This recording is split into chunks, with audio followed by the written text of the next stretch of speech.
Good evening, ladies and gentlemen.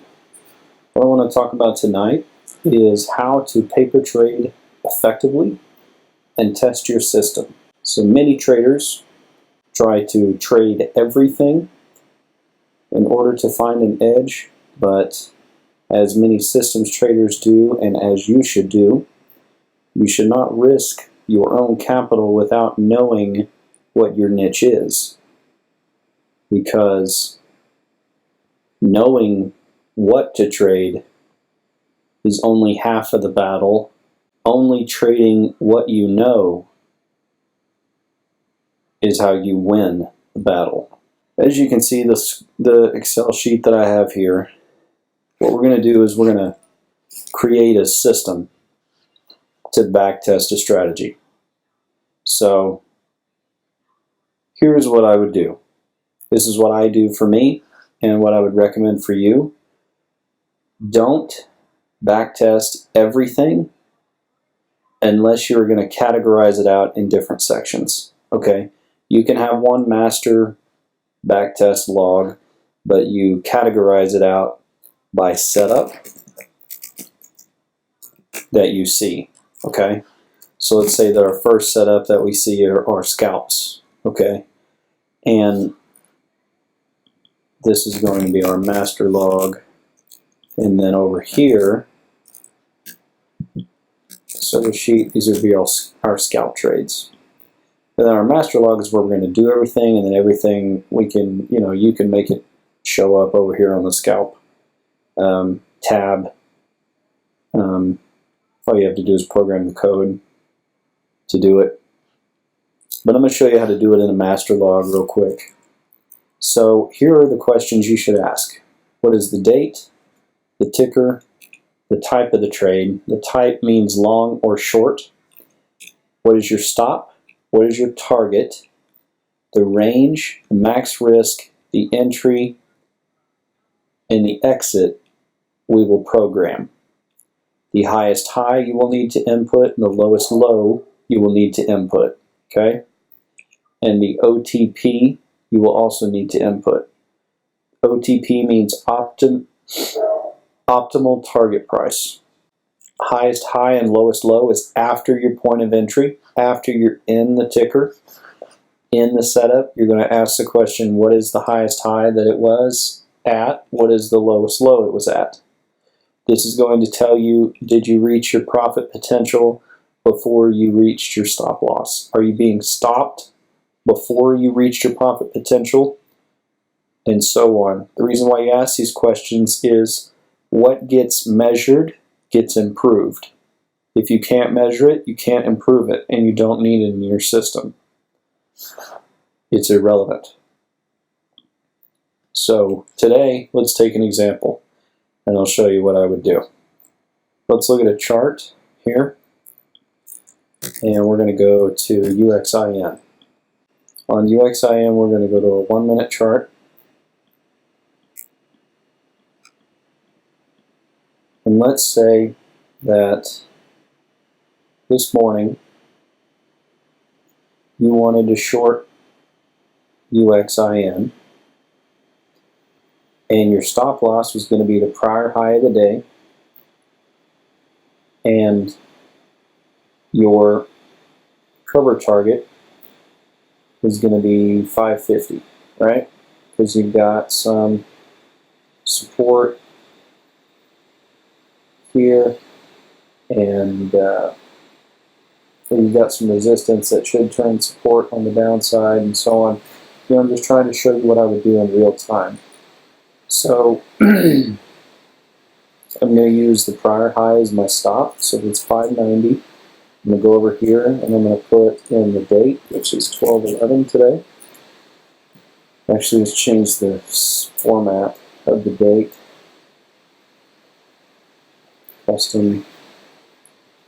I'm going to go to NNBDYY. Now you could go even further. You could actually put the time that you do this at, and then save a chart. And you could do that if you want to. That's some pretty in-depth stuff, which I always recommend. The more detail, the better. So we're going to go UXIN. Type of the trade is a short. Stop is 590. The target is 550. Okay, let's change this stuff here. Let's format these cells and we're going to make these a number. So now we have a stop and we have a target. Those are the two things you need before you run a trade ever. The range on this is going to be equal to if this equals long, then you are going to take the target minus stop. You're going to, because you always want a positive number in range. You don't want negative range. That's like impossible. Because a range is just a measurement of a high and a low. So you're using a stop as a high, or a target as a, on a long trade, you're using the target as a high and a stop as a low. So you're just going to do the high minus the low. So that's going to be the target minus the stop. And then you're going to do if false, which if this column, if this cell does not equal long, it's going to do this. It's going to take the stop minus the target, right? Because then that would be a short trade. So we're always going to end up with a positive number here. So we have 40 cents, okay? So in order for this to work, max risk, and we're going to do it like this. We're going to do the range divided by 3, okay? The reason why you do this is you want to aim for at least 2-to-1 risk-reward when testing a system. When you aim for 2-to-1 profit factor, you have to have 1 part risk, 2 part profit, right? So that's why you divide by 3. 1 plus 2 is 3. So you're going to have 1 part risk and 1 part, or 2 parts profit. So that means your max risk is 13 cents a share, okay? So that means prior to your stop, max risk being 13 cents a share, the minimum entry you could take, I'm sorry, let me rephrase that, the earliest entry would be the stop. Okay, wait, we're going to have to do an if statement here. If this equals long, and do this, we're going to do stop plus risk, or we're going to do stop minus the risk. Okay, so in this particular case, my earliest entry could be 577 in order for me to know that I could at least capture 2-to-1 out of this trade. Okay? Now, exit is simple. The exit is either your stop or your target. Nothing in between. Okay? You have to test your system with a strict set of rules. If you are lenient on the rules, you can't effectively measure and improve the system. Strict set of rules improve the metrics that you trade on as time progresses. Okay? If 2-to-1 risk reward isn't the money and you want to do 3-to-1, you're going to divide by 4, and so on and so forth. I don't ever recommend doing a 1-to-1 trade. That's just, that's really easy to have a really negative outcome in the future. That's no better than random, unless your win rate is like 97%. Okay, so exit, and we're going to look back at the chart. Did we get executed? Is the question. If we put a trade, if we put an order out at 577, did we get executed? And yes, we did. Okay, so now we're going to say our entry is 577. That worked. We're good. exit. I'm sorry, now we're on to the highest high and the lowest low. Okay. What is the highest high during this trade? You would have been shorting into this parabolic move right here in the morning. So you would have shorted right here, and the highest high was right there at 580. So the highest high in this trade was 5.8, and the lowest low after your entry was all the way back down here at 530. So the reason why you put these numbers in rather than just putting the lowest low as your target, you want to be able to measure, is 2 to 1 a good risk reward, or should you be aiming for more? That's how you improve. And so the highest high is 580, the lowest low is 530. Was your optimal target price hit before your stop was? Yes, it was. We're just going to put a Y. Okay. For all intents of OCD purposes, I'm going to straighten that up. And I'm going to bold and underline that just because I'm a picky person. And so our exit would be equal to our target. Okay, not the lowest low. It's a very unrealistic measurement. So our entry was 577, our exit was 550. You have to use a fixed amount of shares when you study. So we're going to use 1,000. Don't change the shares unless you change everything. Okay. Profit, we're going to call this P&L. And that's going to equal the if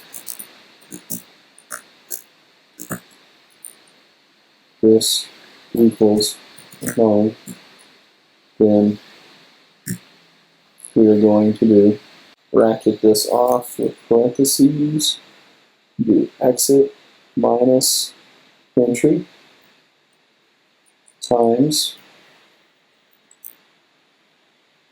the cell N, which is your shares. That formula covers it, but it's N3. Or, if it's a short, we're going to do entry minus exit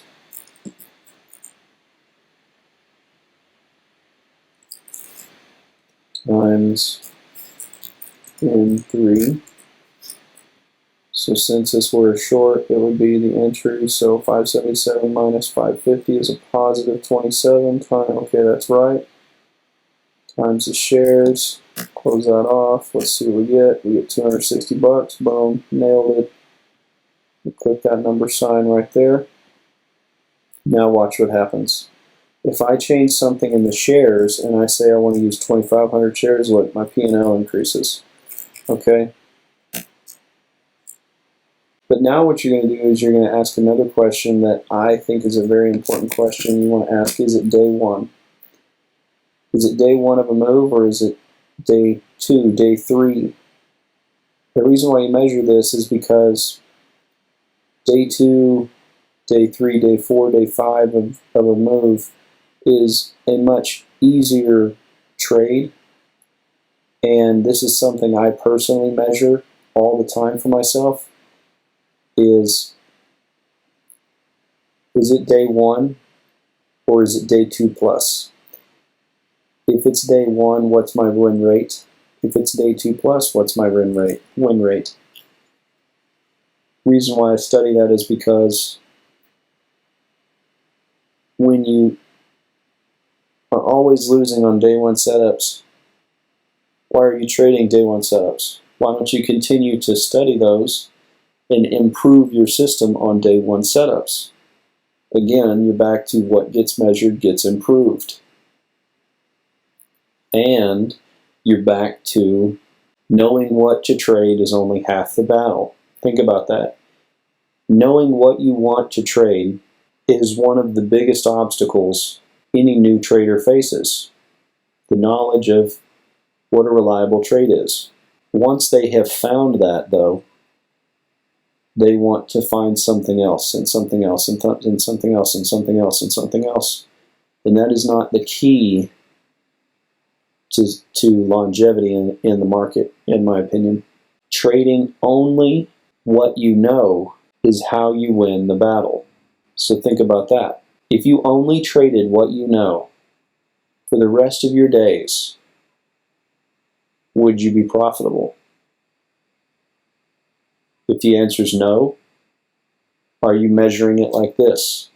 Are you studying to see what these metrics could be and how to improve those? Okay, so let's go a little further into this. Is it day one of a move? No, it's not. Day one is way down here. This is like day 4. So it's not day 1. All right.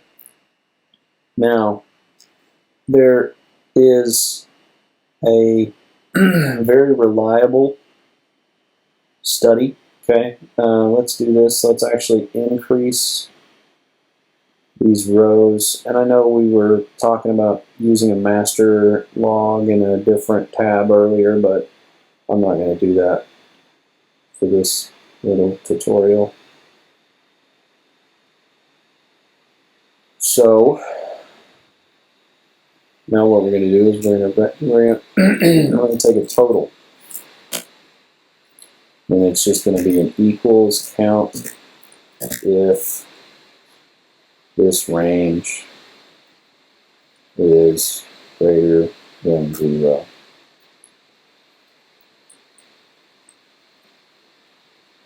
I suck. Sorry. And that's going to be greater than 0.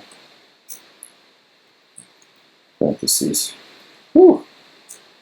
There we go. So 1. The reason why I chose greater than 0 is because I just want there to be a number over here. If it's greater than 0, it's going to count the trade. So we're going to then take win, loss, win size, loss size. Okay? Equals average if we're going to do here, and let's really make it increase. So let's do like 250. And this is going to be greater than 0 because we only want to average our winners. And we're also going to do 012 to 250. And if there was a better way to do that formula, fantastic, but this is this is how I know to do it. So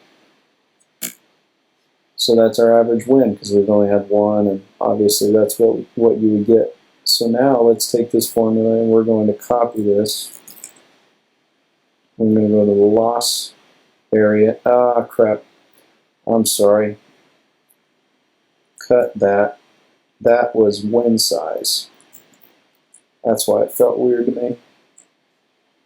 So that's win size. Average win. Oops.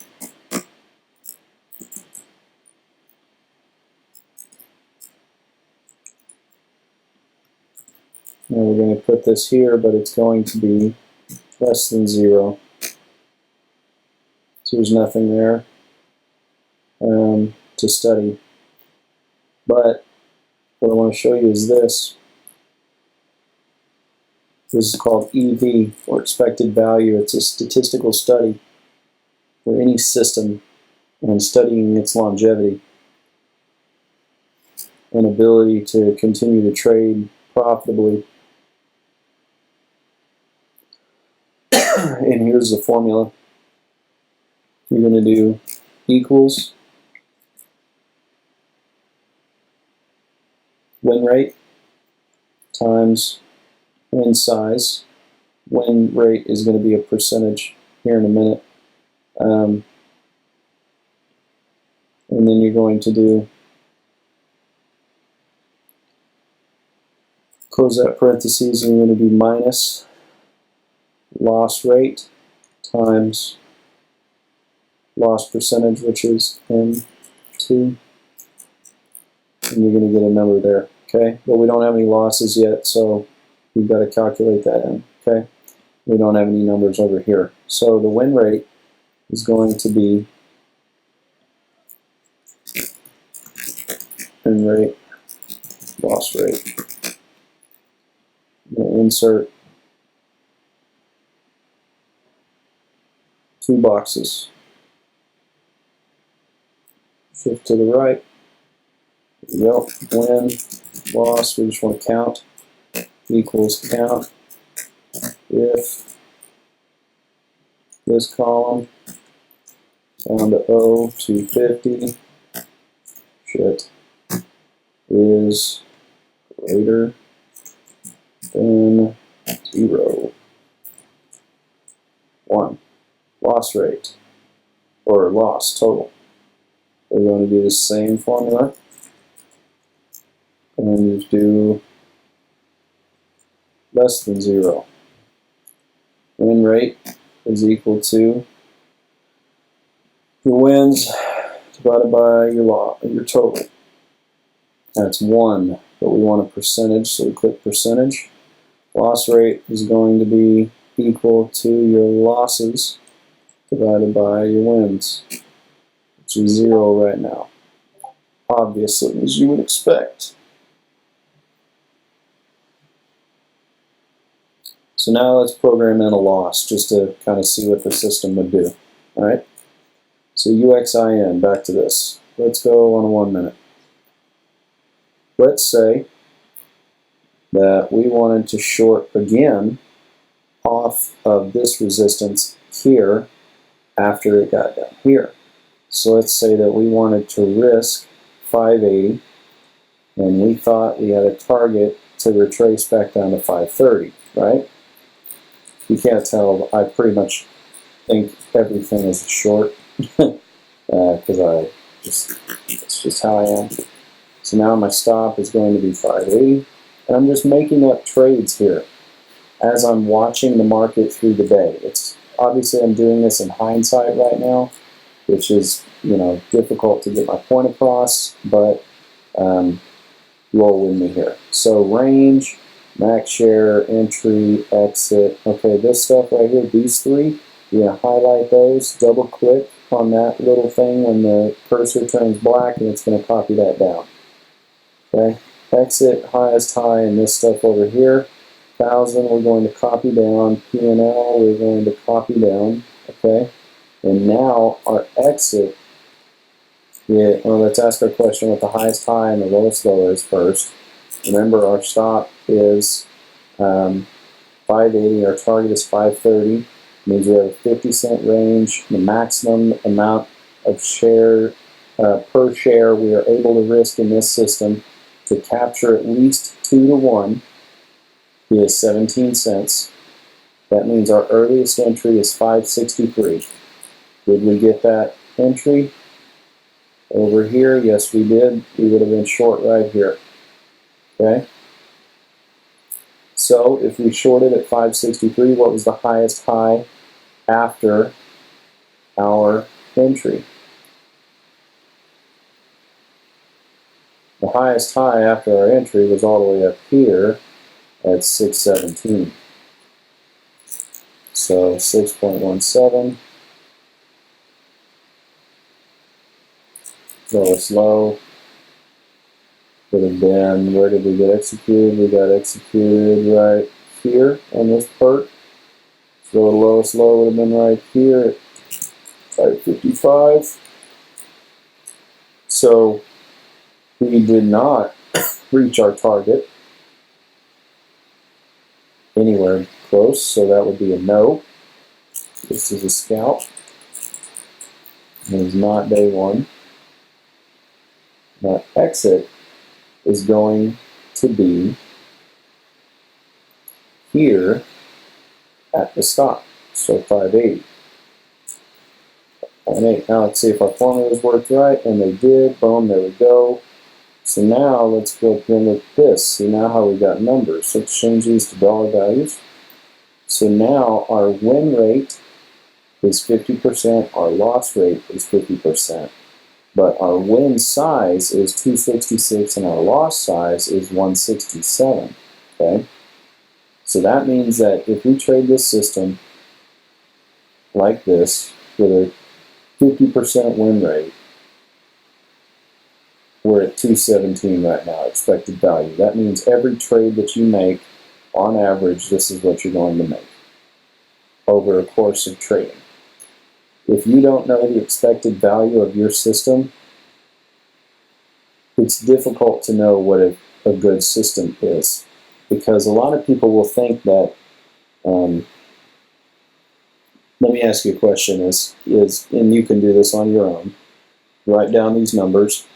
If you had a system, two systems, one of which you had a 90% win rate and your payoff ratio was 1.5, and your second system was a 68% win rate but a payoff ratio of 3.5. Which system would you rather trade? And how would you prove that with numbers? Use this formula right here that I showed you in expected value, and you'll see which is the more reliable system. And it might be a little eye-opening for you. But hope you guys enjoyed the video. And if you have any questions or anything else you'd like to add to this, you'd like me to add to this, I'd be happy to do so. Just hit me up. Thanks.